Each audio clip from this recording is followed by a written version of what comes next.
I'm audible, please confirm.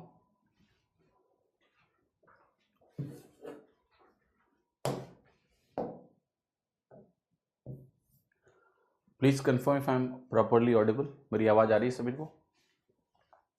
Okay, सो आज मैं class की शुरुआत करूंगा. इसमें हमें डिस्कस करना है बोर्ड्स एंड स्ट्रीम्स, बट उसके पहले एक छोटा सा जो कॉन्सेप्ट है टीएसडी का, जो मैंने बोला था वीडियो के फॉर्म में मिलेगा, वो मैं अभी डिस्कस कर दूंगा. बहुत छोटा सा कॉन्सेप्ट है, तो वो मैं बता देता हूं आपको. उसका यूज हमें बोर्ड्स एंड स्ट्रीम में भी मिलेगा. तो शुरुआत करते हैं. एक चीज और समझने की जरूरत है आपको कि देखिए, टीएसडी जो टॉपिक है, टाइम स्पीड डिस्टेंस और बोर्ड्स एंड स्ट्रीम, ये एक्चुअल में अलग अलग चैप्टर्स नहीं है, दे आर सेम टॉपिक. ठीक है, बस नाम है बोर्ड्स एंड स्ट्रीम्स, है ना, नाव और धारा, but the concept is same. कुछ नया नहीं है, बट थोड़ा सा बस केस को अंडरस्टैंड करने की जरूरत है. उस केस को अगर हम अंडरस्टैंड कर लेंगे तो सारे सवाल होंगे. सो मैं पहले वो छोटा सा कॉन्सेप्ट एक्सप्लेन करता हूं जो स्पीड और टाइम में यूज होता है, और उसके बाद फिर हम बोर्ड्स एंड स्ट्रीम की जो बेसिक छोटी सी थियरी है वो करेंगे, और फिर हम सवाल करना शुरू करेंगे. सो देखिए, अगर हम बात करते हैं फॉर सेम डिस्टेंस, मतलब मैं आपसे ये बोल रहा हूं कि मान लिया जो डिस्टेंस है वो कांस्टेंट है. ध्यान समझिएगा, डिस्टेंस क्या है आपका? कांस्टेंट है. ठीक है, डिस्टेंस आपका कांस्टेंट है. ऑलराइट, सो अब बताओ कि अगर डिस्टेंस कांस्टेंट है, तो मैंने बोला कि मेरे पास लोग हैं ए बी सी, 3 लोग हैं. बहुत ध्यान से देखिएगा, ए बी सी, और जो ए की स्पीड है, जो बी की स्पीड है, इसको मैं बोलने जा रहा हूं मान लिया एस. ध्यान से देखना, ए की स्पीड को मैं बोल रहा हूं let's say S minus S one. Okay, और इसकी स्पीड को मैं बोल रहा हूं S plus S one. A को मैंने बोला S minus S one, B को मैंने बोला एस, और सी को मैंने बोला S plus S one. In other way मैं ये कह सकता हूं कि ये जो स्पीड्स हैं वो एपी में है. किस में है? अरिथमेटिक प्रोग्रेशन यानी एपी में है. ठीक है, अब देखिए, अगर ये स्पीड्स आपकी एपी में हैं, तो टाइम के साथ क्या होगा, मैं टाइम यहां लिख के आपको दिखाता हूं. Time taken to cover the distance क्या होगी? सो आप कहोगे एक पहले के द्वारा लिया गया टाइम होगा T upon S minus S one, दूसरे के द्वारा जो लिया गया टाइम होगा वो टी डी अपॉन एस होगा, और तीसरे के द्वारा जो लिया गया टाइम होगा वो D upon S plus S one होगा. अब इन तीनों को अगर आप ध्यान से देखोगे तो आप ये कहोगे कि ये तो वो टर्म्स आ रहे हैं. अगर डी तो सब में है, उसका कोई टेंशन ही नहीं है. S minus S one denominator में है, एस डिनोमिनेटर में है, S plus S one denominator में है, तो आप कहोगे ये होता है हार्मोनिक प्रोग्रेशन, एचपी. होता है कि नहीं होता है? हार्मोनिक प्रोग्रेशन क्या होता है? कोई भी टर्म्स जो आपके एपी में हैं, उन्हीं का जो रेसिप्रोकल होता है वो हार्मोनिक प्रोग्रेशन होता है. तो यहां पर आपको ये ध्यान रखना है कि कभी भी अगर डिस्टेंस कांस्टेंट होगी, हम बात करते हैं लेट्स से इक्वल डिस्टेंस की, सो इक्वल डिस्टेंस के लिए अगर स्पीड एपी में होगा तो टाइम आपका क्या होगा? हार्मोनिक प्रोग्रेशन में होगा. पहली चीज आप कहोगे इसका मतलब क्या है? इसका मतलब मैं आपको समझाता हूं. अभी इसका एग्जाम्पल देता हूं, आपको बेहतर समझ में आएगा. देखिए, एग्जाम्पल का मतलब सिंपल सा ये है कि लेटेस्ट से मैंने आपको ये बोला कि मेरे पास 3 लोग हैं ए बी सी, और वो एक रेस को दौड़ रहे हैं. ठीक है, इक्वल डिस्टेंस है. ए की स्पीड मैंने दिया आपको 10 kmph, बी की स्पीड को मैंने दिया आपको लेट्स से 12 kmph, और सी की स्पीड को मैंने आपको दिया लेट्स से 14 kmph. क्या आपकी स्पीड्स अरिथमेटिक प्रोग्रेशन में है? यस. 10 से 12 2 का अंतर है, और 12 से 14 2 का अंतर है, तो यस. अब मैं यहां पर टाइम की बात कर रहा हूं, लेट्स से कि टाइम इनको कितना कितना लगा. इसको बहुत ही ध्यान से आपको समझने की जरूरत है. लेटेस्ट से मैंने बोला कि इसको जो टाइम लग रहा है वो मान लिया लेटेस्ट से थोड़ी देर के लिए कि ये टाइम लगा रहा है 60 मिनट्स. कितना लगा रहा है? 60 मिनट्स. और ये टाइम लगा रहा है मान लिया 40 मिनट्स. और मैंने पूछा कि बताओ इसको कितना टाइम लगेगा. तो देखो, ऐसा नहीं है कि ये कोई बहुत ही ज्यादा टाइम सेवर तरीका है, नहीं, ऐसा नहीं है. इसको आप दूसरे तरीके से बड़ी आसानी से निकाल सकते हो. जैसे मान लिया इसका टाइम निकालना है आपको, अगर इसका टाइम निकालना है और इसका टाइम आपको पता है, तब तो आप कही दोगे कि 10 × 60 डिस्टेंस निकाल लेंगे। 10 किलोमीटर पर आवर और 60 मिनट, डिस्टेंस निकल गई 10 किलोमीटर, और 10 किलोमीटर को आप 12 से डिवाइड कर दो तो इसका टाइम निकल जाएगा। डिस्टेंस निकाल के डिवाइड करेंगे, टाइम निकल जाएगा। बट इसकी अंडरस्टैंडिंग होने का कुछ सवालों में फायदा मिलेगा। तो आप हो गया मुझे ये निकालना है, तो ये जो वैल्यू होगी आपकी वो होगी 2s1s2 upon s1 plus s2। Alright, तो यहां से भी आप कैलकुलेट कर सकते हो, क्योंकि देखो ये मुझे पता है हार्मोनिक प्रोग्रेशन में होंगे, और अगर ये हार्मोनिक प्रोग्रेशन में होगा तो हार्मोनिक प्रोग्रेशन में क्या होता है कि अगर दो एक्सट्रीम नंबर्स आपको पता है ये और ये, तो बीच में जो नंबर होता है वो हार्मोनिक मीन होता है, और हार्मोनिक मीन ऐसे ही निकलता है।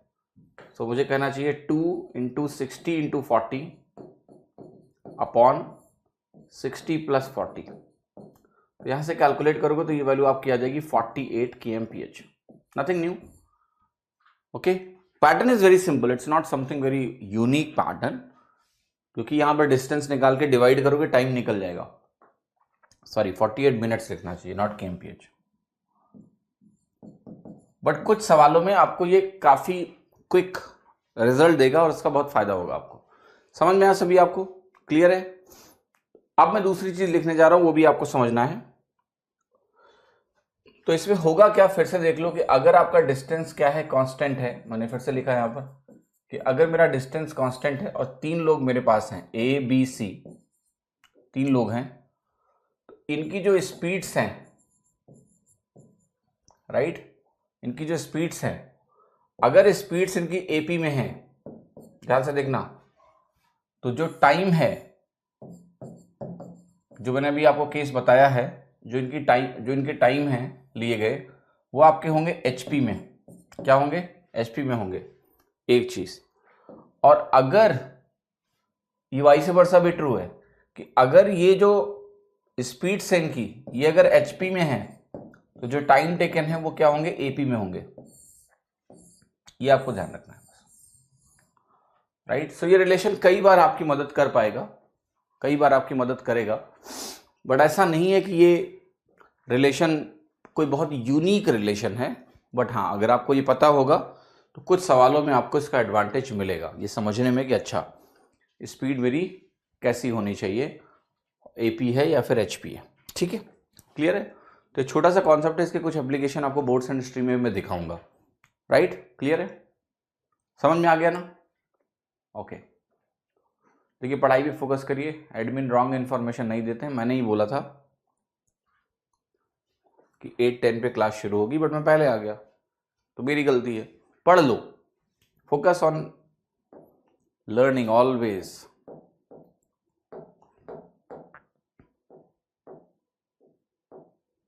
अब चला, जैसे बोर्ड्स एंड स्ट्रीम के क्वेश्चंस करने हैं, तो उसके पहले जरा बोर्ड्स एंड स्ट्रीम के कुछ छोटी छोटी चीजें देख लेते हैं हम लोग। ठीक है, so let us see what in boards and stream. तो देखिए बोर्ड्स एंड स्ट्रीम में सबसे ज्यादा इंपॉर्टेंट चीज क्या है आपको समझनी है। ये कुछ ऐसी है कि एक नदी है, नदी में धारा बह रही है, स्ट्रीम है, उसके ऊपर बोट चल रही है, यही कहानी है। ठीक है, तो देखो ये एक रिवर है, लेट अस से दिस इज अ रिवर, और ये रिवर आपके ऐसे फ्लो कर रही है। ठीक है, मान लेते हैं रिवर फ्लो का डायरेक्शन ये है, और इसको हम बोल रहे हैं एस। एस का मतलब है स्ट्रीम की स्पीड, इसको मैं आर भी लिख सकता हूं। Okay, I can write r also. लिख सकता हूं कि नहीं लिख सकता हूं? यस। जो ये वैल्यू आपकी एस है, स्ट्रीम स्पीड है, इसको मैं आर भी लिख सकता हूं। तो कभी इसको स्ट्रीम की स्पीड को एस से डिनोट करेंगे, कभी इसको आर से डिनोट करेंगे, रिवर स्पीड। तो उससे चिंता मत करना।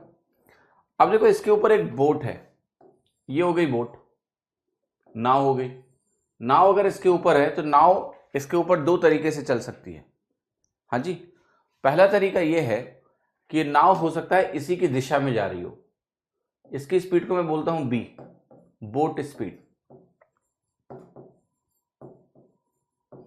ठीक है, इस केस को हम बोलते हैं डाउन स्ट्रीम। राइट, इसको क्या बोलते हैं? डाउन स्ट्रीम केस बोलते हैं। इसका मतलब क्या होता है, इसको समझते हैं। अब देखो यहां पर हो क्या रहा है कि अगर मैं बात करूं कि बोट की स्पीड मान लिया b है और नाव की स्पीड s है, ठीक है, मान लिया ये स्ट्रीम होती ही नहीं, अगर ये स्ट्रीम नहीं होती तो बोट 1 यूनिट ऑफ टाइम में, जो भी होगा, b किलोमीटर पर आवर है या मीटर पर सेकंड है, सो मैं ऐसे बोलूंगा 1 यूनिट ऑफ टाइम में b की डिस्टेंस ट्रेवल करेगा, ठीक है। लेकिन होगा क्या कि चूंकि स्ट्रीम खुद भी बह रही है तो ये बोट को अपनी तरफ से, मान ले b है ही नहीं है, मान लो b 0 है, नाव बस ऐसे रखी हुई है, यहां पर केवल स्ट्रीम चल रही है, तो भी ये स्ट्रीम क्या करेगी, इस बोट को s की दूरी 1 यूनिट ऑफ टाइम में अपने आप चला देगी। समझना, मैंने 2 केस समझाया। मान लिया स्ट्रीम स्पीड 0 है, अगर स्ट्रीम स्पीड 0 होगी तो ये बोट कितना जाएगा, 1 यूनिट ऑफ टाइम में b की डिस्टेंस चलेगा। मान लेते हैं बोट की स्पीड 0 है, तो चूंकि ये स्ट्रीम उस तरफ जा रहा है तो स्ट्रीम बोट को अपने आप बहा के ले जाएगा, इसकी खुद की स्पीड 0 हो तो भी फर्क नहीं पड़ता है, ये अपने ऊपर बिठा के इसको बहा के ले जाएगा s यूनिट की दूरी। लेकिन अगर दोनों एक ही दिशा में हैं तो बोट अपनी वजह से b जाएगा और स्ट्रीम इसको s लेके जाएगा, तो टोटल दूरी कितनी हो गई, b प्लस s। एक एग्जांपल दूं आपको, आप एस्केलेटर पे चढ़े होगे, कभी शॉपिंग मॉल या कहीं गए होगे तो जो एस्केलेटर होता है वो क्या करता है, आप जब जल्दी में होते हो तो आप एस्केलेटर के ऊपर चलते हो और मान लिया एस्केलेटर भी ऊपर की तरफ जा रहा है, तो आपको 2 तरह की गति मिली हुई है। एक, जिस पे आप खड़े हुए हो वो तो आपको ऊपर लेके ही जा रहा है और तुम खुद भी चल रहे हो, सेम सिनेरियो यार यहां पर है, ठीक है, कि बोट खुद भी चल रहा है और स्ट्रीम भी उसकी मदद कर रहा है, तो स्पीड कितनी हो गई आपकी, b प्लस एस। तो और इसको डाउन स्ट्रीम केस क्यों बोलते हैं, आप इसको ऐसे समझ सकते हो कि यहां पर एक मदद है। जैसे लेटर से मैं एक छोटा सा एग्जांपल आपको और भी बोलता हूं कि आप मान लिया पहाड़ी पे कभी चढ़ते हो, तो पहाड़ी पे जब आप चढ़ते हो तो आपको ज्यादा फोर्स लगाना पड़ता है, क्योंकि आपका ग्रेविटी फोर्स जो है वो आपके अगेंस्ट काम करता है, ठीक है। जैसे लेटर से एक पहाड़ी है और तुम इस पहाड़ी पे चढ़ने का प्रयास कर रहे हो, ऐसे इस तरीके से तुम इधर जा रहे हो और पहाड़ी पे आपको ज्यादा दम लगाना पड़ता है ना स्लोप पे चढ़ने में, क्यों, क्योंकि जो ग्रेविटेशनल फोर्स है वो पीछे की तरफ है, रेजिस्ट करता है, तो आपको ज्यादा फोर्स लगाना पड़ता है। लेकिन अगर आप ऊपर से नीचे की तरफ आते हो तो ग्रेविटी आपके साथ चल रही है, आपको अपने पैरों को रोकना पड़ता है वरना लड़खड़ा के गिर जाओगे आप। इस स्लोप पे अगर आप नीचे उतर रहे हो then you have to just force yourself कि आप कंट्रोल में रहो, क्योंकि आपको एक मदद मिल रही है। तो जब आप नीचे की तरफ पहाड़ी पे आते हो तो क्या होता है, ये यू आर मूविंग डाउनवर्ड्स, वहीं से आप रिलेट कर लो डाउन स्ट्रीम।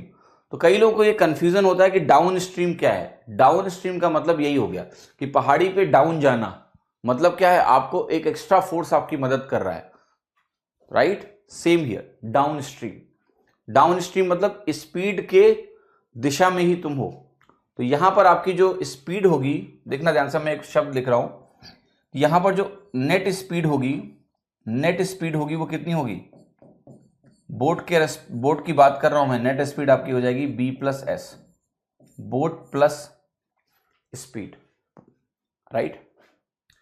समझ में आया कि नहीं, b प्लस एस। अब कोई कह रहा है उसमें एक्सेलरेशन है, अरे भैया मैं फिजिक्स नहीं पढ़ा रहा हूं Roshan babu, I am just telling you a practical example that there you have some force helping you, okay, but that is a slope, वहां स्लोप है, ये we are talking about a flat bed, यहां पर stream वही कुछ उस तरह का काम कर रहा है, स्ट्रीम की स्पीड कांस्टेंट है, you can relate that why the downward, right। Physics नहीं पढ़ा रहा हूं आपको, don't inter into the physics, ठीक है, क्लियर हो गया सभी को। तो ये हो गया आपको डाउन स्ट्रीम। अब ये हम वैसे ही बोल सकते हैं कि डाउन स्ट्रीम केस में, लेट्स से इसको लिखा UD, speed in the downstream case, या आप इसको डी से डिनोट कर सकते हो, इसमें भी कोई दिक्कत नहीं है कि डाउन स्ट्रीम केस में एस डी भी बोल सकते हो, जो मर्जी है बोलो, उसका कोई मतलब नहीं है, आप यूडी बोलो या सीधे डी बोल दो, तो ये वैल्यू आपकी बी प्लस एस के बराबर हो गई, ये आपको ध्यान रखना। अब मैं आता हूं और हम बात करेंगे अप स्ट्रीम केसेस की। अपस्ट्रीम केस में क्या होगा, अपस्ट्रीम स्पीड में क्या होगा, सीधी सी बात है कि अब हम समझ लो पहाड़ी में जैसे ऊपर चढ़ रहे थे, ज्यादा फोर्स लगाना पड़ रहा था, यानी कुछ अपोजिशन था, उसकी बात कर रहे हैं। तो ये हो गया मेरा क्या, this is a stream let's say. अब मान लेते हैं स्ट्रीम मान ले इस दिशा में बह रही है ऐसे, और तुम बोट लेके चल रहे हो इधर, चल रहे हो कि नहीं, बोट लेके तुम चल रहे हो इधर, हाँ जी। सो अगर बोट लेके आप इधर जा रहे हो और स्ट्रीम आपकी इधर जा रही है तो इस केस को बोलते हैं अपस्ट्रीम, अपस्ट्रीम केस बोलते हैं इसको। और यहां पर आपको ध्यान रखना है कि जो स्पीड होती है आपकी एस अपस्ट्रीम, ये अपस्ट्रीम स्पीड आपकी क्या होती है, बी माइनस यू। अब देखो अगर बी माइनस एस अगर आपका पॉजिटिव है, अगर ये पॉजिटिव है तभी ये बोट सक्सेसफुल रहेगा आगे जाने में, इस दिशा में जाने में। लेकिन अगर बी माइनस एस नेगेटिव आ गया तो ये चलेगा तो इस दिशा में, लेकिन इफेक्टिवली 1 यूनिट ऑफ टाइम में ये बी इधर जाएगा और ये इसको एस उधर लेके जाएगा, ठीक है। और नेट क्या होगा इसका, अगर नेगेटिव है मतलब क्या है, ये इफेक्टिवली उधर ही मूव करेगा। मतलब तुम आप नदी के किनारे आप खड़े होकर इसको देखोगे तो ये चल तो इधर रहा है, चप्पू जो इसका चल रहा है वो कोशिश कर रहा है इधर जाने की, लेकिन स्ट्रीम की स्पीड अगर इससे ज्यादा हो जाएगी तो इधर एक्चुअली मूव कर नहीं पाएगा, ये इफेक्टिवली जाएगा उधर ही, ठीक है। क्लियर है आपको, nobody should have any problem. तो ये हो गया आपका अपस्ट्रीम स्पीड, अपस्ट्रीम स्पीड। तो यहां पर आप you can assume that b is more than s for a while, so that हमें मान के चल रहे हैं कि आगे की तरफ मूव कर रहा है अपस्ट्रीम केस में, ठीक है। तो अभी मैंने आपको जो दो चीजें बताई हैं इनको जरा फिर से लिख देता हूं कि जो स्पीड आपकी डाउन स्ट्रीम है वो कितनी है आपकी बी प्लस एस, और जो स्ट्रीम आपकी अपस्ट्रीम है वो है आपकी बी माइनस एस। अब कई बार जो सवाल आएंगे आपको अपस्ट्रीम और डाउन स्ट्रीम की स्पीड दी होगी, ओके, क्लियर और नॉट, ओके। सो अगर मैं बात करता हूं डाउन स्ट्रीम और अपस्ट्रीम केस की, और अगर मुझे कैलकुलेट करना है यहां से ये दोनों दिए हों और मुझे निकालना हो कि बोट स्पीड कितनी है, सवाल ऐसे आएंगे तो देखो ध्यान से, अगर मुझे ये दोनों दिया हो और मुझे बोट और ये निकालना हो तो क्या करना है, अगर आप इस इक्वेशन को जोड़ दोगे, इक्वेशन को जोड़ोगे तो बी की वैल्यू कितनी हो जाएगी, बी की वैल्यू हो जाएगी S D plus S U by 2। मतलब डाउन स्ट्रीम और अपस्ट्रीम स्पीड को जोड़ने से आपको बोट की स्पीड मिलेगी, और यहां से आप देखो स्ट्रीम की स्पीड अगर आपको निकालनी है तो ये वैल्यू आपकी हो जाएगी S D minus S U by 2। इन दोनों का सब्ट्रैक्शन करोगे तो आपको मिल जाएगी स्ट्रीम की स्पीड। तो ये हो गई तुम्हारी बोट स्पीड, ये हो गई तुम्हारी बोट स्पीड, और ये तुम्हारी क्या हो गई स्ट्रीम स्पीड, ठीक है। तो अगर डाउन स्ट्रीम अपस्ट्रीम दिए तो आप निकाल लोगे।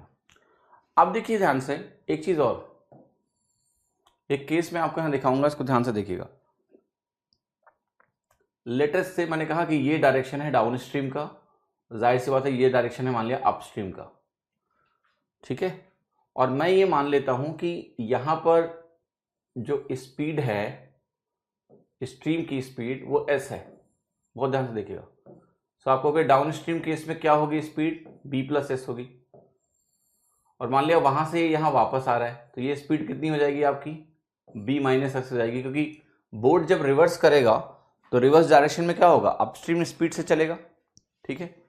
अब एक बात बताओ, अक्सर इस सवाल आपसे पूछा जा सकता है कि आप ये बताओ कि यहां पर जब स्ट्रीम की स्पीड 0 है तो बोट की स्पीड क्या है, तो आप कहोगे बोट की स्पीड 0 है इफ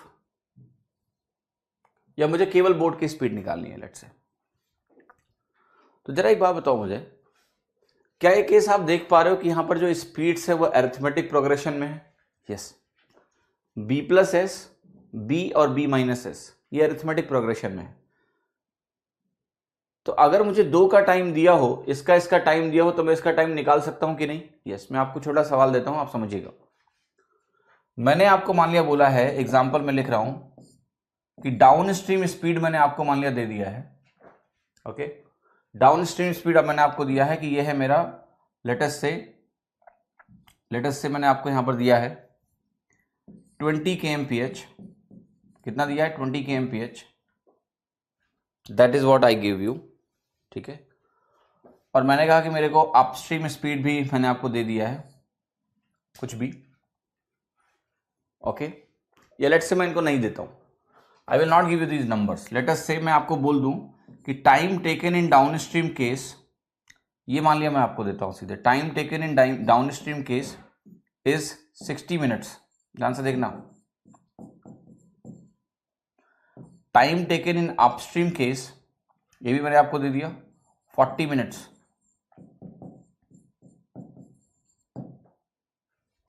और मुझे बताना है कि time taken by boat in still water, answer क्या होगा? 48 मिनट्स। क्यों क्यों ये निकालना होगा तो ये होगा 48 मिनट्स। क्यों? क्योंकि देखो आपको पता है कि डाउन स्ट्रीम केस में ये बी प्लस एस लेता है, अपस्ट्रीम केस में ये बी माइनस एस लेता है। So b plus s, b minus s और ये बीच में बी, ये तीनों क्या होंगे? अरिथमेटिक प्रोग्रेशन में होंगे। और अगर ये अरिथमेटिक प्रोग्रेशन में होंगे तो टाइम क्या होगा मेरा? हार्मोनिक प्रोग्रेशन में होगा। तो मुझे पता है कि डाउन स्ट्रीम और अपस्ट्रीम मुझे दिया हुआ है 60 और 40, तो यहां पर टी जो है boat, time taken by boat in still water, ये इन दोनों का क्या होगा? हार्मोनिक मीन होगा। और हार्मोनिक मीन ऐसे निकलता है 2 × 60 × 40/100। ठीक है। अब यहां पर आपको ये ध्यान रखना है, यहां पर आपको ये ध्यान रखना है कि यहां पर आपको ये बैठ के प्रूफ करने की जरूरत नहीं है ये एपी में है। यही इंटरेस्टिंग है, बोट्स एंड स्ट्रीम में डाउन स्ट्रीम, स्टिल वाटर और अप स्ट्रीम एपी में ही होते हैं। क्योंकि आपका एक बार बी प्लस एस होना है, एक बार बी होना है, एक बार बी माइनस एस होना है। क्लियर और नॉट? टीडी कम होगा, कौन सा टीडी कम होगा? हाँ, ये थोड़ा सा टाइम सही कर लो, लॉजिकली मैंने इसको गलत लिखा है। अपस्ट्रीम टाइम कम होना चाहिए, तो you can just change it, make it you, make it D. ठीक है, क्लियर है? तो इस चीज का ध्यान रखना है। बाकी देखो ध्यान से, अब बाकी सारे जितने भी केसेस हैं, इक्वल डिस्टेंस वाले केसेस यहां लगेंगे, सब कुछ होगा। ठीक है, कुछ और चीजें हैं इसमें, इक्वेशन सॉल्व करने का तरीका कुछ है जो मैं आपको बताऊंगा। बट अभी let's do the basic questions and get clarity कि किस तरह से सवाल होते हैं, क्या होता है। थियरी के नाम पे इस चैप्टर में कोई बहुत ज्यादा नहीं है, कैलकुलेशन एस्पेक्ट में थोड़ा बहुत चीजें हैं जो मैं आपको बताऊंगा आगे। तो लेट अस से जैसे पहला सवाल है, मैं कह रहा हूं इस टॉपिक को अलग करके नहीं देखना है आपको, this is the TSD only. हमेशा टॉपिक आपको बहुत अट्रैक्ट कर देंगे, ये नया टॉपिक है बोट्स एंड स्ट्रीम, कुछ नहीं है, बहुत आसानी सवाल होंगे सारे। देखो कह रहा है एक बोट है, वो कवर करता है certain distance while going along the stream, the speed is given, while coming back the speed is given, find the speed of the stream. Stream की स्पीड निकालिए तो बहुत सरल है, डाउन स्ट्रीम अप स्ट्रीम दिया हुआ है, तो आपको डाउन स्ट्रीम स्पीड कितना दिया हुआ है? 42.8। अप स्ट्रीम स्पीड भी आपको दिया हुआ है, वो है 18.6। तो अगर मुझे निकालना है स्ट्रीम की स्पीड s, तो वो क्या होगा आपका? This minus this, S D minus S U upon 2। So 42.8 minus 18.6 divided by 2, कितना हो गया ये? 24.2 बटे 2, 12.1 kmph।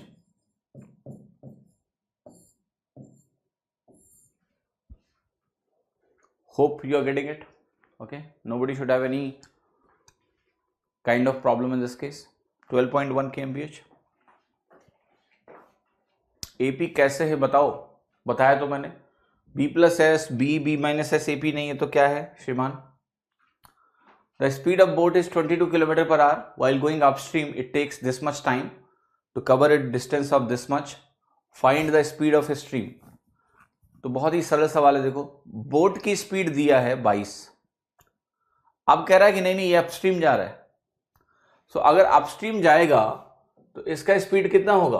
22 माइनस एस होगा। यहां पर ये क्या है? Stream speed. ठीक है, कोई कंफ्यूजन हो रहा है तो मैं इसको आर लिख दूंगा, may be river speed, whatever you call it. R S का नोटेशन जो मजे पसंद आए वो यूज करो। तो अपस्ट्रीम केस में जो नेट स्पीड होगी वो 22 माइनस आर होगी। ठीक है, अब कह रहा है 65 किलोमीटर की दूरी चलने में इसको जो टाइम लग रहा है वो काफी इंटरेस्टिंग है, 4 घंटे 20 मिनट। 4 घंटे 20 मिनट का मतलब क्या हुआ? 4 आवर्स, 4 आवर्स। तो यहां से आपकी रिलेटिव स्पीड जो ये इधर लिखा है आपने वो मिल जाएगी। 13 पचे 65, तो ये हो गया 15। सो 22 माइनस आर अगर 15 है तो आर की वैल्यू कितनी हो गई आपकी 7 हो गया। 7 के एमपीएच कहाँ दिया हुआ है, ऑप्शन ए। ठीक है, सिंपल सवाल है, ऐसा कुछ कंफ्यूजन नहीं होना चाहिए आपका। ये सवाल देखिए, कह रहा है जो स्पीड है स्ट्रीम की वो 8 किलोमीटर प्रति घंटे और जो बोट की स्पीड है वो 24 किलोमीटर प्रति घंटे है। 6 घंटे कुल लगते हैं, कुल ए से बी, बी से ए आने में, total 6 hours. Find the time taken by boat to cover thrice the distance of the total journey to cover in upstream. Okay, तो जरा एक बात बताओ मुझे, let's first not focus on that. जाहिर सी बात है, अगर मुझे टाइम टेकन निकालना है to cover thrice the distance of the total journey to cover in upstream, तो मुझे अपस्ट्रीम केस में लगने वाला टाइम निकालना है। फिर देखना है अच्छा डिस्टेंस इतनी है तो कितना टाइम लगेगा। तो let us understand this case very clearly कि मैंने आपको यहां से बोला कि मेरे पास ये है, स्पीड आपको दिया है 8 kmph और बोट की स्पीड कितनी दी है 24 kmph। ठीक है, तो आप अपस्ट्रीम डाउनस्ट्रीम दोनों स्पीड निकाल सकते हो। तो मैं यहां पर लिख रहा हूं कि डाउनस्ट्रीम केस में आपकी स्पीड कितनी हो जाएगी, डी, मतलब लेट्स से डाउनस्ट्रीम स्पीड है डी, तो डी की वैल्यू हो गई 24 + 8 32 हुई। अपस्ट्रीम केस में स्पीड कितनी है, तो आपको हो गया 24 - 8 हो जाएगा, तो ये वैल्यू आपकी हो गई 16।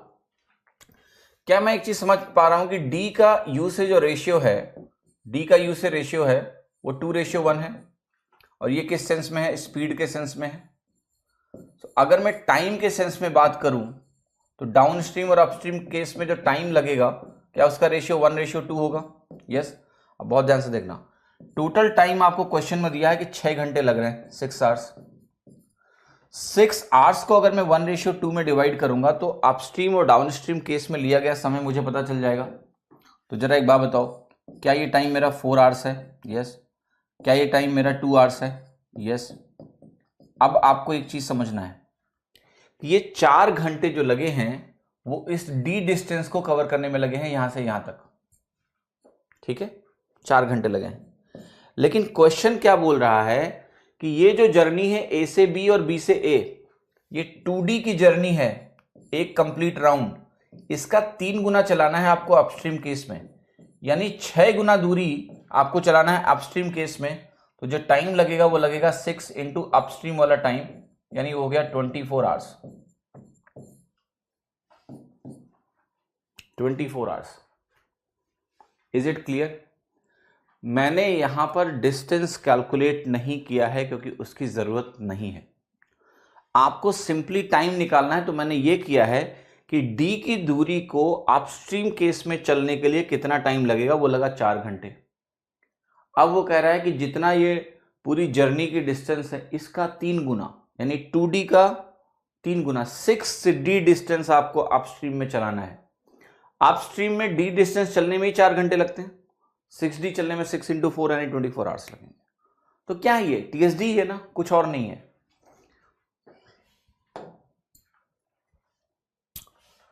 कह रहा है जो स्पीड है बोट की वो 14.25 किलोमीटर पर आवर है और जो स्पीड है स्ट्रीम की वो 3.75 किलोमीटर पर आवर है।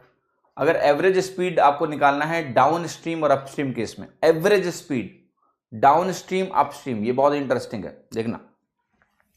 एक बात बताओ मुझे कि अगर मैं यहां से यहां तक गया, this is a case of down stream let's say, और ये केस है मेरा अपस्ट्रीम का, ठीक है, और मुझे एवरेज स्पीड निकालनी है।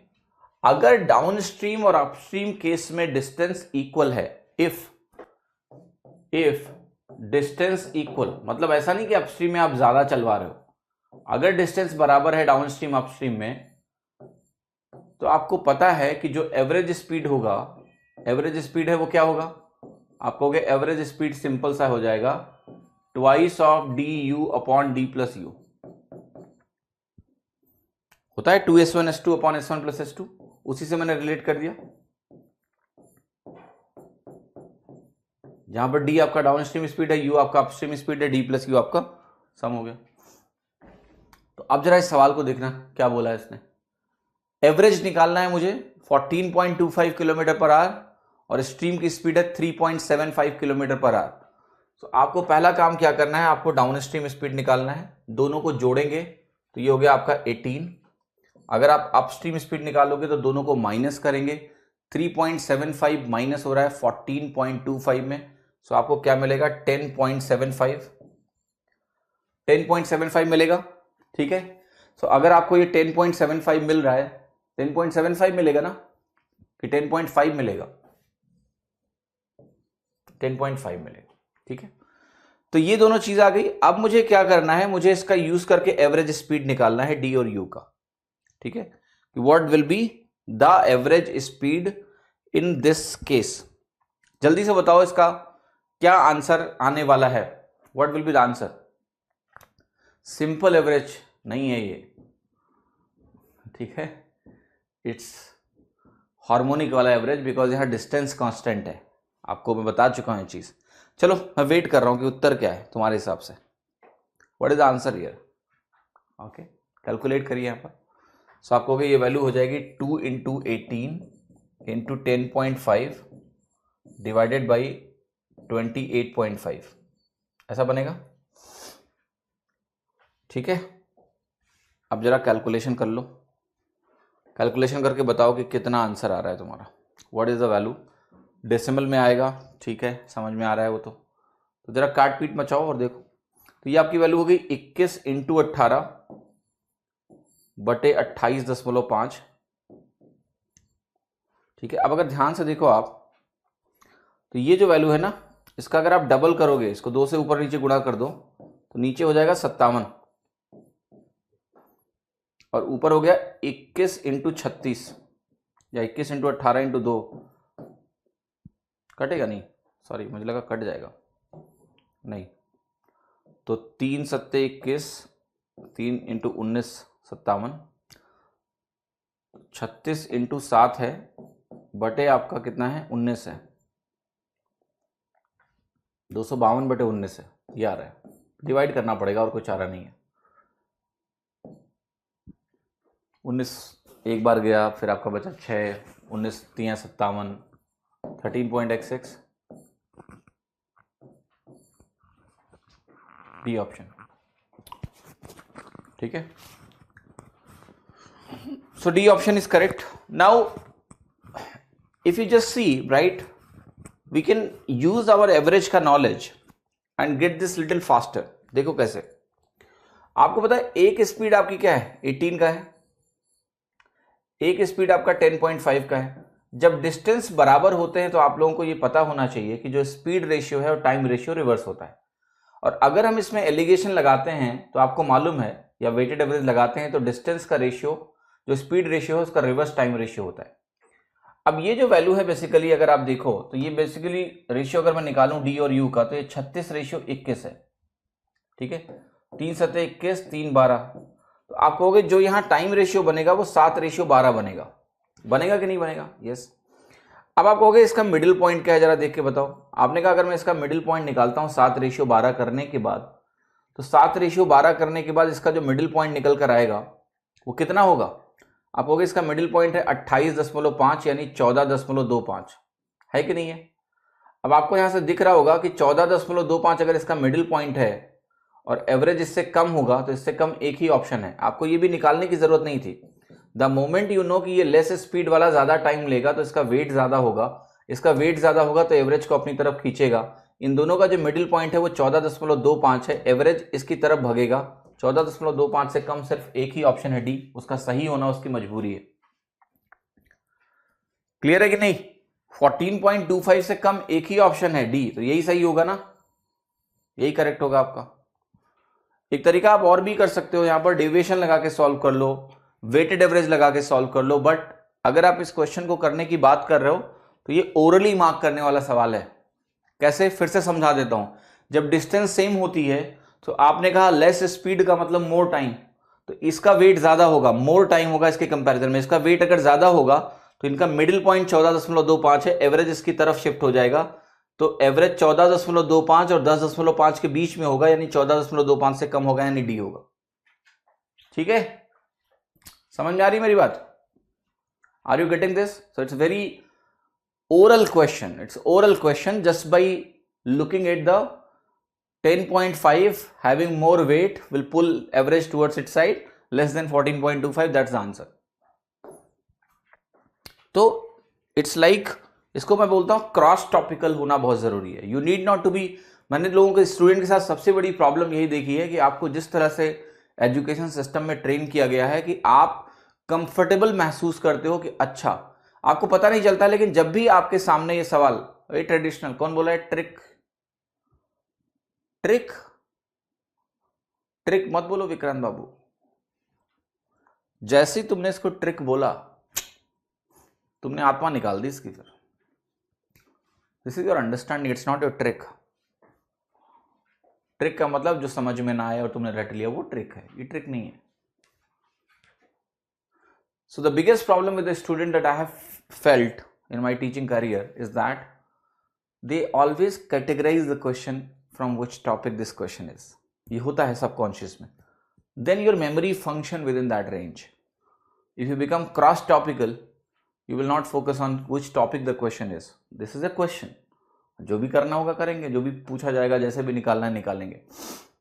तो बोट की जो स्पीड है डाउन स्ट्रीम केस में दिया है और अपस्ट्रीम केस में भी दिया हुआ है, आपको बताना है स्ट्रीम की स्पीड क्या है। मुझे नहीं लगता इसमें मेरी ज़रूरत है आपको, दोनों को सब्ट्रैक्ट करके 2 से डिवाइड कर दो, ओरली कर लो। 22 में 13 गया, कितना बचा 9, 4.5 के आसपास आएगा, b option. I am not going into the exact number, that's not needed. 22 माइनस 13 9, 9 का आधा 4.5, बस यही होगा।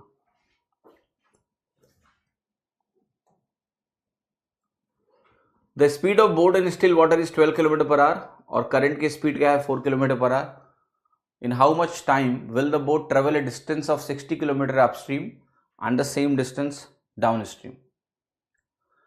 सो देखिए ध्यान से, यहां पर 2 तरीके। पहले तो हम डाउन स्ट्रीम स्पीड को लिखेंगे 16, अपस्ट्रीम स्पीड को कितना लिखेंगे 8। वही कहानी है 2:1 है कि नहीं है, दैट्स द स्टोरी। सो कई तरीके हम कर सकते हैं। एवरेज स्पीड निकाल के टाइम निकालें, या फिर हमको मालूम है, देखो कि पहले तो एक काम कर लो, हमें पता है कि अगर ये स्पीड रेशियो है तो टाइम रेशियो कितना होगा 1:2 होगा, ठीक है। तो मैं इसका वाला टाइम निकाल लेता हूं, उसको 3 गुना कर दूंगा। सो आप कहोगे 60/16 निकाल लो और इसको 3 गुना कर दो, यही आंसर हो गया। तो 3 हो गया आपका, 60/16 करना है तो ये 4 हो जाएगा और ये 15 बनेगा। तो 15 3 45/4 आप कर रहे हो, तो 11 1/4 800। समझ में आ रहा है मैंने क्या किया? मुझे पता है कि यहां पर जो डाउन स्ट्रीम स्पीड है और जो अपस्ट्रीम स्पीड है, ओके, अपस्ट्रीम स्पीड है वो 2:1 में है, तो टाइम रेशियो क्या है 1:2 में है, यानी जितना डाउन स्ट्रीम में टाइम लगेगा टोटल टाइम उसका 3 गुना होगा, 2 + 1। तो मैंने क्या किया, ये मैंने निकाला टाइम टेकन डाउन स्ट्रीम और उसको मैंने 3 गुना कर दिया, आंसर आ गया। Okay, clear?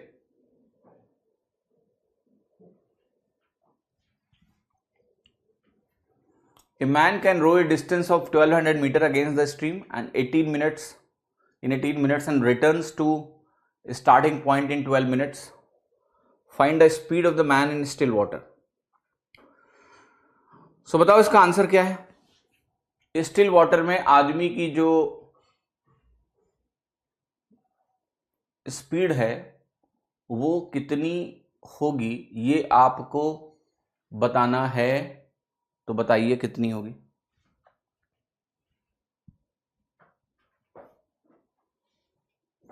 What will be the speed in the still water? A man can row a distance of 1200 meter against the stream in 18 minutes and returns to the starting point in 12 minutes. So you have to find the speed of the man in still water.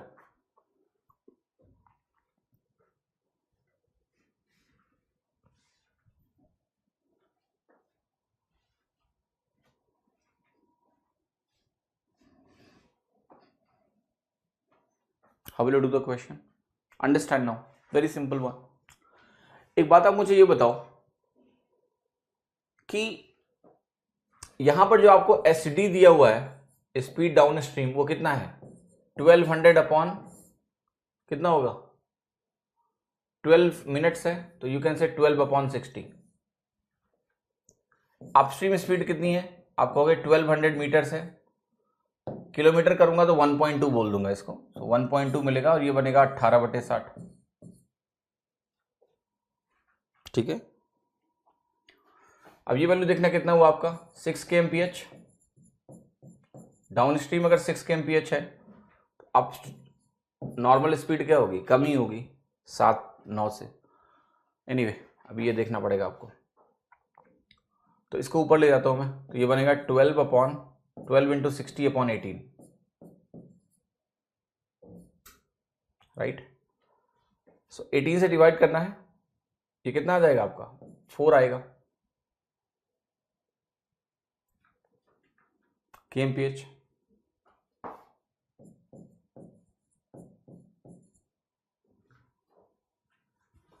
एक zero कहीं extra आ रहा है, कुछ इधर उधर लग रहा है हुआ है।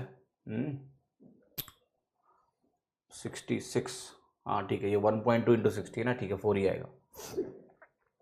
तो 6 और 4 अगर हो गया तो ये वैल्यू कितनी होगी तुम्हारी, 5 हो गई। बोर्ड के स्पीड निकालना है ना, तो speed of man in still water क्या होगा, SD प्लस SU/2।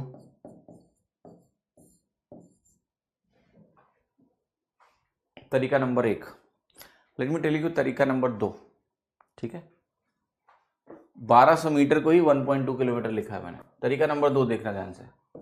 अच्छा एक बात बताओ, ये अगर आपको 18 मिनट दिया है और ये आपको दिया है कितना 12 मिनट, तो ये कितना मिनट होगा आपको पता है, हार्मोनिक मीन। तो ये होगा 2 इंटू 18 इंटू 12/30। ठीक है, 6×5 = 30, 6×2 = 12। तो कुल मिला के वैल्यू तुम्हारे पास आ रही है 72/5 मिनट्स आ रही है। नाउ जस्ट सी, जो स्पीड ऑफ मैन होगा वो क्या होगा, इतने टाइम में 1200 मीटर चलना है। तो 1200 1.2 किलोमीटर अपॉन 72/5 इंटू 1/60, क्योंकि मैंने मिनट को आवर्स में कन्वर्ट किया, ये आपको निकालना है। अब आप खुद देखो 1.2 को अगर आप 60 से मल्टीप्लाई करोगे ऊपर ले जाके तो 72 टाइप का कुछ बनेगा, और वो 72 नीचे दिखा है कटेगा, ऊपर जो बचेगा वो 5 ही बचेगा। आंसर क्या हो गया 5 km/h।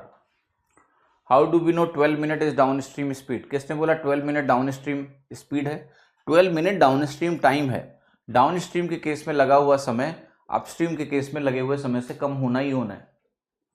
कहाँ समय ज्यादा लगेगा, डाउन स्ट्रीम में या अपस्ट्रीम में, समय ज्यादा कहाँ लगेगा, अपस्ट्रीम में, क्योंकि डाउन स्ट्रीम में तो नदी आपकी मदद करती है ना, तो वहां समय कम लगना है।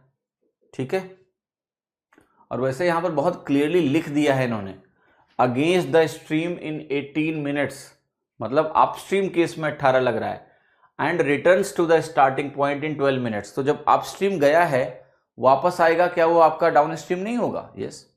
अगेंस्ट द स्ट्रीम 18 मिनट लगेगा, तो जब वो रिटर्न करेगा, नदियां अपना रास्ता नहीं बदलती हैं रोज रोज ना, वो तो एक ही दिशा में बहती रहती है। ठीक है, that seems you reverse the speed of boat, boat उल्टा कर दिया ना आपने, आदमी उल्टा हो गया, तो वही उसके लिए डाउन स्ट्रीम हो गया। तो आप ऐसे भी लगा सकते हो, दूसरा तरीका जो मैंने आपको बताया, या आप यहां से लगाते तो यहां से भी 5 आ जाता आपका। जो यूज करना है करो, कोई दिक्कत आपको नहीं है ना। The speed of boat down stream में दिया हुआ है, अपस्ट्रीम में दिया हुआ है। स्ट्रीम का speed is how much % less than the speed of boat in still water. So पहला काम आपको क्या करना है कि बोट की स्पीड और स्ट्रीम की स्पीड का रेशियो निकालना है, और फिर उनके बीच में परसेंटेज चेंज निकालना है। This is what you need to do. ठीक है, तो let us figure out how you are going to get it. पहले तो आप निकालो बोट की स्पीड। ठीक है, तो जरा ध्यान से समझो, आपको यहाँ b प्लस एस कितना दिया हुआ है, 34.525 दिया है। b माइनस एस तुम्हें कितना दिया है, 19.719। अब देखो ध्यान से, अगर आप इनका सीधा रेशियो निकाल दो b plus S upon b minus S, तो ये वैल्यू कितनी होगी 34.525 अपॉन 19.719। अगर मैं इसको CND लगा दूं, कंपोनेंडो एंड डिविडेंडो जिसको आप बोलते हो, तो ये बनेगा 2b अपॉन 2s। 2 से कैंसिल हो जाएगा, नहीं b/s आपको मिल जाएगा। तो ध्यान से देखिए, ये 34 है, ये 19 से पहले जुड़ेगा तो ये बनेगा 53, और ये वैल्यू आपकी कितनी है, तो 0.2 बनेगा आपका 2244। अगर मैं इनको सब्ट्रैक्ट करने जाऊंगा तो देखो क्या मिलेगा आपको, 19 15 होता है तो ये 14 मिलेगा, ठीक है। सबसे पहली चीज यहां पर जो आपका 719 है और 525 है, अगर मुझे यहां कंपैरिजन देखना है तो कितना है, तो 525 यहां है और 281 यहां पर है, तो ये दोनों आपस में जोड़ेंगे तो ये आपका वैल्यू कितना हो गया, 806 approx. That's the scenario. B और एस का रेशियो आपको दिया हुआ है। अब स्ट्रीम का स्पीड कह रहा है कितना परसेंटेज कम है then the speed of the boat in still water. तो आपको बताना है कि ये जो 14.8 है ये 54 से कितना परसेंटेज कम है। That is what you need to calculate. बताओ कितना कम है, देख के बताओ, थिंक अबाउट इट। सो आप कहोगे लेट अस कंपेयर पहले 54 और 14, फिर हम देखेंगे कि जो बाकी वैल्यूज हैं उनका कितना असर होगा। Percentage are not too far, okay, they are not too far but still they are far, don't worry about that. So will see. तो ये वैल्यू अगर आप ध्यान से देखते हो और आपको इसका परसेंटेज चेंज देखना है तो आप कहोगे यहां पर 40 का अंतर हो गया, ठीक है, 40 लेस हुआ। अब आप बताओ मुझे कि ये जो परसेंटेज है तो यहां पर जो आपका लिखा हुआ है, अगर मैं इसको परसेंटेज में व्यक्त करना चाहूं तो आप कहोगे ये बनेगा -20/27, that's what you will get. हाँ जी, अगर मैं इसको -40/54 लिखता हूं तो इसको मैं -20/27 भी लिख सकता हूं। यस। तो चैलेंजेस की परसेंटेज में वैल्यू कितनी आएगी, तो मैं आपसे ये कहूंगा कि अगर इसको आप डिवाइड करोगे लेटर से 27 से डिवाइड करो, कितनी बार जाओगे आप कहोगे देखो 27 × 7 अगर हम कैलकुलेट करेंगे तो ये 189 आता है कि नहीं आता है। तो ये तो दिख रहा है कि हम 70 महसूस हो रहा है कि हम पूरा का पूरा जा रहे हैं, 70 तो हम पूरा का पूरा जा रहे हैं। 70+ तो मेरा आंसर है, बट वो भी कितना है ये कैलकुलेशन में थोड़ी सी जहमत आपको उठानी पड़ेगी, बिकॉज मैंने फिर से बोला कि कैलकुलेशन जो है यहाँ पर थोड़ी करीब है, तो आपको हड़बड़ी नहीं करनी। अब आपको पता भी ये लगाना पड़ेगा कि अप्रॉक्सीमेशन करें तो कितना करें और ना करें तो कितना ना करें। तो इसके लिए हमेशा ध्यान रखना बेस क्या है तुम्हारा, यहाँ ये है, इसके रेस्पेक्ट में निकालना है कि ये कितना परसेंट कम है। तो आप इसको पहले देखो कि इस बेस को देख के मैं पता करता हूं कि भैया मेरा 1% किसके बराबर है। सो आप कहोगे इसका जो 8% है 1%, वो 0.54 के बराबर है। अब अगर आप क्वेश्चन में 0.54 का गैप क्रिएट करोगे कहीं भी, तो आप इतना जान लो कि आपका जो मार्जिन है वो 1% से इधर उधर हो सकता है, ठीक है। इसलिए इसका ध्यान रखना जरूरी है। तो मैंने जैसे यहां लिखा, मान लिया 54.244 और ये वैल्यू मेरी हो रही है 14.806। अब बहुत ध्यान से देखना आप, क्यों ये चीज मैं ध्यान से बता रहा हूं। अगर आपने इसको 54 माना और इसको 14 मान लिया, एक्चुअल जो गैप है वो बताओ कितना है। एक्चुअल जो रिडक्शन हुआ है वो आपका हुआ है -39 पॉइंट समथिंग, क्योंकि 0.224 है और ये वैल्यू आपकी 0.806 पे जाके अटक रही है। तो ऐसा नहीं कि 40 का रिडक्शन है, ये रिडक्शन 40 का नहीं है। फिर से समझिएगा, ये रिडक्शन 40 का नहीं है। ये 40 अगर आपने घटाया तो आपको वापस इसमें ऐड करना पड़ेगा। आप 40 अगर घटाते हो तो 0.244 पे आके अटक जाओगे। तो आप कहोगे ऐसा नहीं करना है, ये 0.5 समथिंग है और भी। तो आप समझ रहे हो इससे फर्क क्या पड़ेगा। अगर आपने ये कंसीडर नहीं किया तो आपका जो आंसर आएगा वो 1% ज्यादा आ जाएगा। समझ में आ रही है मेरी बात। ऐसे कुछ नहीं करना होता, अप्रॉक्सीमेशन इज आर्ट। मैं आपको बहुत कुछ सिखा चुका हूं इसमें। जैसे यहां पर बड़ा आसान महसूस हो रहा है कि 0.806 और 0.244 को काट दो। काटने से नुकसान ये होगा कि आपका जो आंसर निकल के आएगा, वो लगभग 1% ज्यादा निकल कर आएगा और आप गलत हो सकते हो। वहां पर 72 वाला आंसर मान लिया करेक्ट है और 1% ज्यादा निकल के तो आपका बी आ जाएगा और आपका गलत हो गया, ठीक है। इसलिए थोड़ा सावधानी। 54 को 56 ऐसे नहीं मान सकते हैं। ये डिसीजन कौन लेगा, कैसे लेगा? परसेंटेज में आपको डिटेल में मैंने पढ़ाया कि डिसीजन कैसे लिए जाते हैं. You have to look at the base.